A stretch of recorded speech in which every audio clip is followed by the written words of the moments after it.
12월 7일 목요일 황장수의 뉴스 브리핑 시작하겠습니다.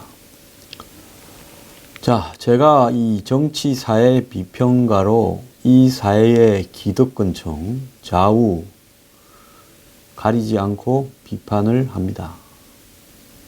저는 비판할 자격이 있다고 생각을 합니다. 너는 유튜브로 방송하는 거 외에 뭐 하냐 이렇게 저보고 말씀하는 분들 계신데요. 제가 광화문에 가서 텐트 치고 그 앞에서 무슨 촛불 시위하고 피켓 시위한다고 저 숱하게 박근혜 정권 때 해봤습니다. 한여름에 37, 8도 올라갈 때 땡볕에서 40일씩 2번이나 했습니다. 그런데 아무것도 안 바뀌었습니다. 자, 제가 하루에 방송을 하면 적어도 20몇만 명은 봅니다. 그래서 30만 명까지 이렇게 지금 많을 때는 가고 있는데요. 자, 그렇게 하는 것이 효율적이라고 생각하고요. 제가 방송만 하는 거 아닙니다. 제가 뭘 어떻게 하는가를 다 밝힐 필요는 없겠지만은 지난 노무현 정권 때 전시작전권 2항에 대해서 제 나름대로 선이 닿는 데를 다 만나서 자료를 전달하고 그래서는 안 된다고 이야기하다가 미국 스파이로 탈탈 3년간 이상 틀렸습니다. 많은 고생을 했습니다. 지금도 제가 유튜브로 방송하는 것 이외에 제 나름대로 지금 북한을 비핵화시키고 더 나아가서 문재인 정권이 끌고 가고자 하는 방향으로 북한의 핵을 인정하는 식의 결론이 나는 부분을 막기 위해서 여러 가지 노력을 하고 있습니다. 뭐 집회하러 나가는 게 다다? 저는 그렇게 보지 않습니다. 그 이상으로 숱한 노력을 하고 있습니다. 그걸 제가 다 밝힐 필요는 없고 밝힐 수가 없습니다. 자, 그렇게 아시고요. 제가 이렇게 뉴스 브리핑에서 하는 많은 정보들도 그냥 얻어지는 게 아닙니다. 그런 노력의 일환들이 쌓여서 얻어진다는 것을 말씀드리고 싶습니다. 저 나름대로 휴식 없이 개인 생활 없이 열심히 하고 있습니다. 뉴스 브리핑은 그 중에 일부라고 저는 이야기를 하고 싶습니다.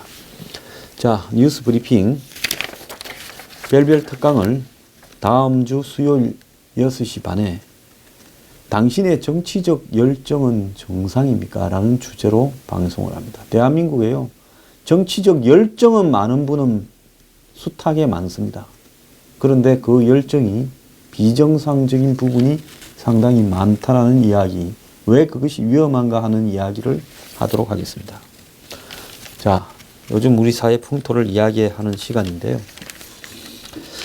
요즘 희망이 떠난 자리에 로또로 희망을 채우는 사람이 많다는데 한 기자가 유명한 복권 판매소 앞에 가니까 수많은 사람들이 복권을 사러 오는데 그들은 서로 쳐다보지도 않고 복권을 사고 팔면서 아무 말도 하지 않으면서 눈도 마주치지 않으려고 하더라. 자, 그러면서 이제 자동이냐 번호를 입력하느냐 이런 부분에 필요한 말만 하고요. 더 나아가서 복권 구매자들이 대부분 무직자나 실업자일 거다 생각이 드는데 무직자는 3.1%밖에 안 되고 화이트 칼라가 4분의 1 이상이고 자영업자가 그 정도고 그래서 화이트 칼라가 제일 많고 자영업자가 많고 그 다음이 블루 칼라다 하는 겁니다. 그리고 주부들도 또 중요한 이 복권 구매자 중에 하나라는 겁니다. 자, 그래서 복권을 사는 사람들 가운데 소득 수준이 낮은 사람보다 낮지 않은 사람이 복권을 더 많이 산다. 200만 원 이하, 200, 300 사이, 300 이상, 400 이상으로 했을 때 400 이상의 소득을 얻는 사람들이 복권을 더 많이 산다는 겁니다. 자, 저는 신도림역에서 내려서 올라가면 복권을 파는 데가 있는데요. 쭉 늘어서 복권을 사는 분들을 보고 참 희망 고문도 다양하게 국가가 나서서 하는구나 생각을 했습니다. 저는 이 정부가 복권을 회지하기를 바랍니다. 문재인 대통령이 가면 갈수록 말을 더욱더 반미적으로 하고 있습니다. 선제 타격으로 전쟁이 나는 방식을 결단코 용납하지 못한다고 어제 청와대에 5대 종단 지도자라는 사람들을 불러놓고 이렇게 말을 했습니다. 우리의 동의 없이 한반도 군사 행동이 있을 수 없다고 미국에 단호히 밝혔다. 정말 단호히 밝혔는지 의문입니다. 남북관계 북핵에 가로막혀 남북대화는 시기의 문제이고 결국 풀릴 것이다. 자, 풀리는 거는 풀리겠죠. 언젠가는. 북한의 요구를 들어주고 푸는 거냐, 아니면 우리의 기준에 의해서, 즉 미국과 합의한 우리의 기준에 의해서 북한이 손을 드는 방식으로 풀리는 것이냐, 그것만 남아 있겠죠. 자, 대통령은 말을 신중하게 해야 된다고 봅니다. 대통령이 말을 신중하게 하지 못할 때 그것은 주변에 굉장히 많은 데미지를 주게 되고 국익에 손실이 오게 될 수 있습니다. 그렇기 때문에 개인의 취향을 떠나서 대통령은 공정한 평균치 국민의 시각에서 대외적으로 나가는 발언들을 관리해야 된다고 보는데요. 자, 문 대통령은 남북 관계와 관련해서 두 가지 대화가 시작될 것으로 보이는데, 하나는 북한 핵 문제 해결을 위한 대화이고 또 하나는 남북 관계 개선을 위한 대화이다.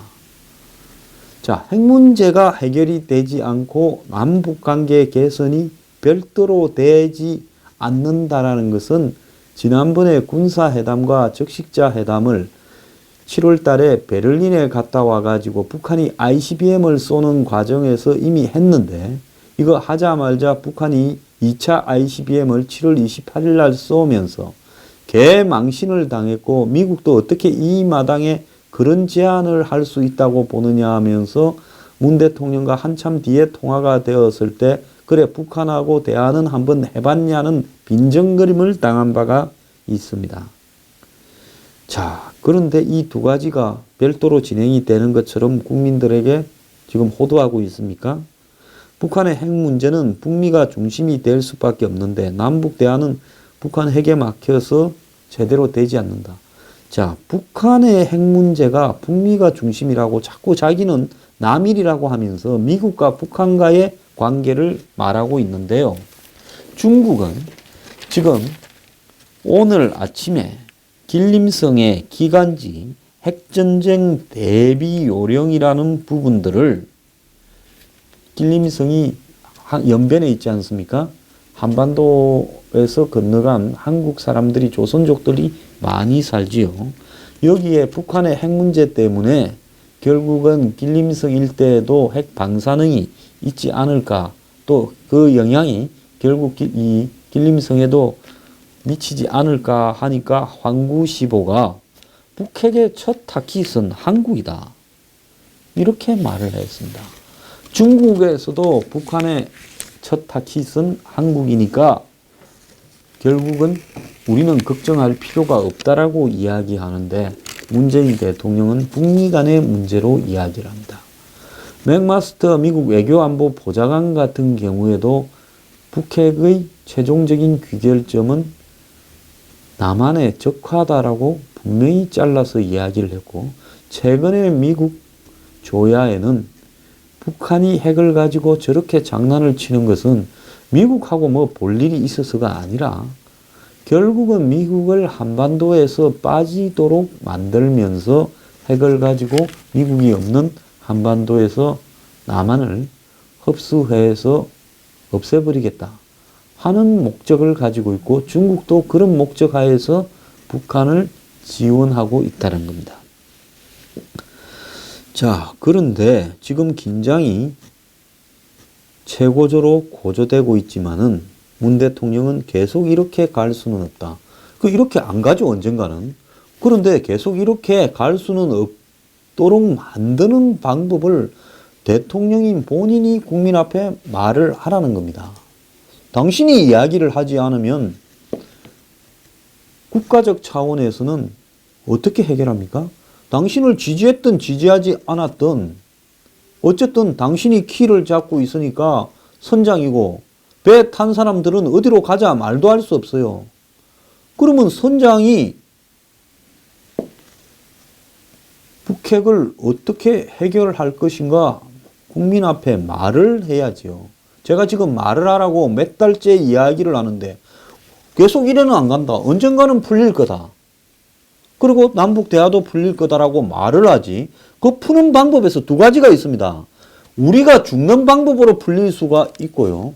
우리가 살면서 북한이 무너지게 하는 방법으로 풀 수가 있는 겁니다. 그 두 가지 외에 그냥 말로 가지고 이 문제를 해결할 것 같으면 미국 전국에 3만 5천 명이 넘는 미국 인구 중에 말 잘하는 사람을 뽑아가지고 김정은의 특사와 그 사람을 보내서 말로 해결하면 되지요. 지금 무슨 살수 대첩을 하는 겁니까? 고구려 때요? 그래서 말 잘하는 사람이 나가가지고 해결하는 겁니까? 그런 시대가 아니지 않습니까? 말로 가지고 해결된다면 미국 FBI의 네고시에이터를 불러와가지고 김정은을 3박 4일간 설득하면 이 문제가 해결되지 않겠냐는 거죠. 자, 방법을 가지고 있어야 되고, 첫 번째는 그 방법은 북한이 아니라 우리에게 유리한 방법을 가지고 있어야 되고, 그 방법으로 밀고 가야 되는 거죠. 자, 그 방법이 틀리냐 맞느냐라는 부분을 결정하는 데는 나중에 세월이 지나고 난 뒤에야 알려지는 거지, 현재 무엇이 최선이다라고 말은 할 수 없어요. 그렇지만은 한국의 현재의 국익, 지난 70년간의 쌓여온 국익의 과정, 현재 한국 주변에 있는 동맹과의 관계를 동원한 최선의 방법을, 아니면 차선의 방법이라도 정해야 되는 겁니다. 그 방법에는 우리가 우선이지 절대적으로 김정은이나 북한이 우선일 수 없고 중국이 우선일 수 없으며, 더 나아가서 우리의 이익이 극대화되는 방법으로 북핵 문제를 해결해야 되겠지요. 저보고 어쨌든 해결해오라고 특사를 만들어서 북한에 보내고 위임을 한다 하면 저는 1초 만에 해결할 수 있겠습니다. 어떻게 해결해요? 그래, 주한미군 우리가 전시작전권 환수하고 철수시키고 북한의 핵동결을 해야 된다라는 전제하에 핵을 잠재적으로 보유하도록 인정을 하고 북미 간의 평화협정을 맺고 수교를 맺고 이제 한반도에 전쟁은 없기 때문에 미국은 떠나라, 이 안을 북한에 갖다 주면 1초 안에 해결됩니다. 근데 그건 우리가 죽는 것이기 때문에, 북한이 원하는 것이기 때문에 우리가 제시하면 안 되죠. 서로 적대적인 두 집단, 지금 북한하고 한국하고는 적대적이죠. 죽냐 사냐, 죽느냐 사느냐의 대치를 하고 있는 것이지, 그것이 무슨 대화를 가지고 돈을 갖다 준다고 해결될 문제가 아니고, 개성공단이나 북한에 대한 교류 협력을 한다고 해결될 문제가 아니라는 것은 김대중 노무현 10년간에 보여줬어요. 그 실패한 쇼를 또 더 하고 싶어서 이 지랄을 하는 겁니까? 저는 문 대통령이요, 나중에 역사에 책임질 일이 굉장히 많고, 긴 역사가 아니라 몇 년 뒤에 책임질 일이 굉장히 많이 생길 거라고 보고 있습니다. 결국 시기의 문제는 풀릴 거다. 즉, 지금 북한하고의 문제가 시기의 문제라고 이야기하는 겁니다. 풀릴 거다. 무슨 소설을 씁니까? 철학자입니까? 무슨 해탈한 스님입니까? 종교 지도자 앉혀놓고 스님처럼 이야기를 합니까? 결국 언젠가는 풀릴 거가 아니라 우리가 북한을 손댈 때까지 이 문제에서는 양보 없이 간다라는, 처칠 같은 2차 대전에 유럽이 다 독일 손에 넘어갔는데도 끝까지 하늘에서 땅 위에서 바다에서 싸울 것이고, 내가 국민에게 요구할 것은 피와 땀과 눈물과 노고밖에 없다라고 말한 그런 어떤 가치를 이야기를 해야지요. 이게 대통령이 할 이야기입니까?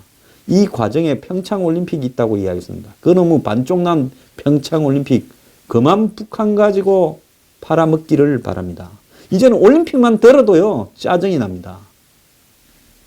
자, 남북 관계를 위한 정부 대화가 막혀 있는 만큼 문 대통령은 종교계와 민간에서 물꼬를 트여야 된다. 이제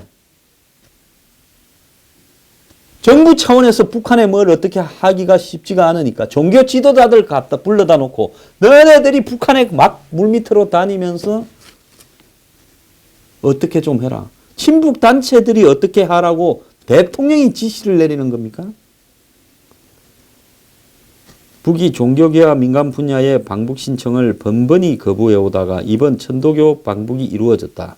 그것이 물꼬가 될 수 있고 북한이 평창에 참여하면 스포츠 분야에서도 대화가 이루어질 수 있다. 또 강원도 지자체 차원에서 대화할 수 있다. 이렇게 말합니다. 저는요. 북한이 핵과 ICBM을 해결하지 않은 상태에서 평창올림픽에 오는 것을 반대합니다. 북한이 온다면 저는 적극적으로 반대운동에 나서야 되겠다 생각을 하고 있습니다. 자, 문 대통령은 중국에 북한의 화성 15호로 ICBM 위협이 현실화되었음에도 불구하고 사드 추가 배치를 포기한다고 약속을 해 주었습니다. 자, 눈앞에 다가온 북핵의 위기에 대해서 그걸 어떻게 해결하겠다라는 대안은 내지 않고 선제 공격, 지금 가능성이 낮은 선제 공격을 더 걱정을 하고 불용납한다고 말을 하면서 국가의 안보보다는 북한의 평창올림픽 참가에 더 전전긍긍을 하고 있습니다. 오늘 동아일보의 천영우 칼럼에 평화적 비핵화 아직도 가능한가라는 칼럼에서 저하고 똑같은 생각을 올렸길래 제가 소개를 합니다. 한미동맹은 거의 파탄 지경인데 운전석에 앉기는커녕 남들이 차도 렌트해 주지 않고 있습니다. 차가 있어야 운전석에 앉지. 자, 이런 상황에서 과연 한국이 주장하는 대화를 통한 비핵화, 협상을 통한 비핵화가 가능하겠느냐. 김정은은 정권 유지와 그 다음 차원에서는 미국을 몰아내고 한반도를 적화하는 것 이외에 무슨 협상 카드가 있겠습니까? 자, 미국만이 북한을 현실적으로 압박할 수 있는 유일한 수단을 가지고 있고 실천을 할 수 있는 나라인데, 자, 트럼프가 중국하고 파탄이 날 각오를 하고 중국에 급소를 찌르게 되면 결국은 중국은 언젠가는 북한에 대해서 이 송유관을 잠그고 또 금융거래를 차단하게 될 겁니다. 그런데 그 사이에 미국과 중국과는 큰 소동이 벌어지겠죠. 자, 그런데 트럼프가 언제 그 수를 쓸 거냐? 자, 그게 지금 남아있는 부분입니다. 그런데 문 대통령은 트럼프로 하여금 빨리 그렇게 하라 하고 우리는 그렇게 하기 위한 과정에서 필요한 해상 봉쇄 차단이나 군사적 제재 압박이나 외교적 압박 모든 부분에 일본보다 더 앞장서서 적극적으로 기여하고 협조하겠다 해야 되는데 우리는 북한에 대한 해상 차단이나 봉쇄에 참여하지 않을 것처럼 이야기를 하고 있고 한반도의 전술핵 재배치나 핵 독자 개발은 불가능하다고 이야기를 하고 중국에는 미사일 방어나 또 한미일 군사 동맹이나 사드 추가 배치를 하지 않겠다고 약속을 해 주었습니다. 결국은요. 문 대통령은 미국보다는 중국을 선택하고 중국의 속국으로 비열하게 살아가는 부분에 대해서 지금 방향을 선회하고 있는 거 아닌가 하는 거죠. 그러면 한미동맹을 폐기를 해야 되죠. 자, 결국 북한은 이제 ICBM과 핵을 실전 배치하면서 최종 협상에 올 3월까지 들어갈 겁니다.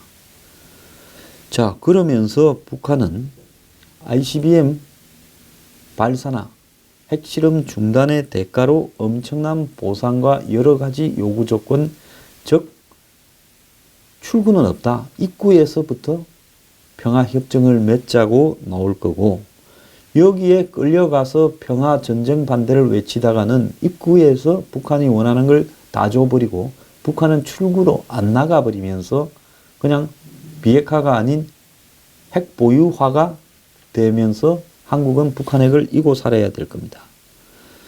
자, 그렇다면 이 현재의 이런 북한의 요구대로 협상을 통해서 우리가 원하는 것을 이렇게 관철시킬 수 있는 가능성은 거의 없습니다.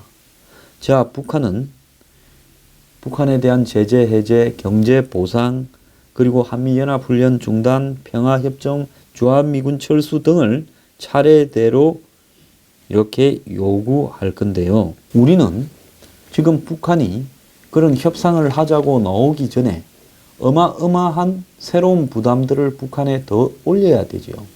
북한에 대한 군사적 압박도 해야 되고요. 미국과 더불어서. 한국 혼자서 북한한테 그러다가는 전쟁 나지요. 그런데 미국과 더불어서 그렇게 하면 전쟁 안 납니다. 김정은이 최근에 평양을 비우고 지방으로 빙글빙글 도는 이유가요. B1B 랜스 한 대면 평양시를 다 불바다로 만들 수도 있다라고 지금 하고 있습니다. 그래서 스텔스기 24대가 지금 한국에서 왔다리 갔다리 하는데 북한의 레이더망으로는 이 스텔스기를 막을 방법도 없고요. 또 지금 동해상에 배치된 미국의 항모 전단에서 날아가는 미사일들을 북한이 막을 방법이 없습니다.